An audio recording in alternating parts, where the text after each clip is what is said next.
মরতে হলে মরব, কিন্তু অন্যায়ের বিরোধিতা করব। হিন্দুদের মুখ্যমন্ত্রী, তিনি বাংলার 11.5 কোটি মানুষের মুখ্যমন্ত্রী নন। তিনি শপথ নেওয়ার সময় কি শপথ নিয়েছেন?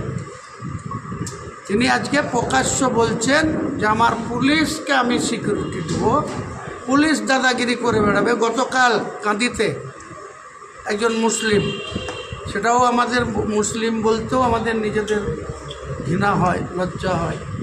সে নেশা করত, সে গেঁজা খেত, হিরোইন খেত, বাড়িতে সেরকম কোনো কাজ করতো না, বাড়ির সঙ্গে তাদের সম্পর্ক খুব একটা ভালো ছিল না।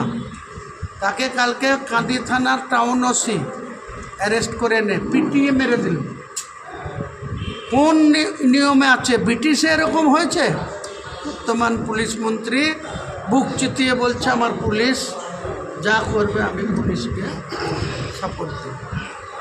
আমরা মরে যাব সেও ভালো, মরতে হলে মরব, কিন্তু অন্যায়ের বিরোধিতা করব। আর এই ধরনের সাম্প্রদায়িক অফিসারকে শক্তিপুরে রেখে যদি পুলিশ মন্ত্রী মনে করে থাকেন যে মুসলিমদের শাসনে রাখবে, মুসলিম যেদিন রাস্তায় নামবে, তাদের পিঠ যেদিন দেয়ালে ঠেকে যাবে, সেদিন তাদের অধিকার তারা ঠিক বুঝে নেবে। মুসলিম কারো দয়ায় মুসলিমের জন্ম হয়নি।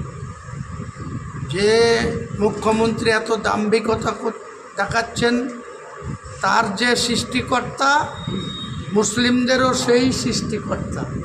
মুসলমান 1450 বছর আগে থেকে মুসলমান, কোরআন হাদিস মেনে মুসলমান ইমানদার।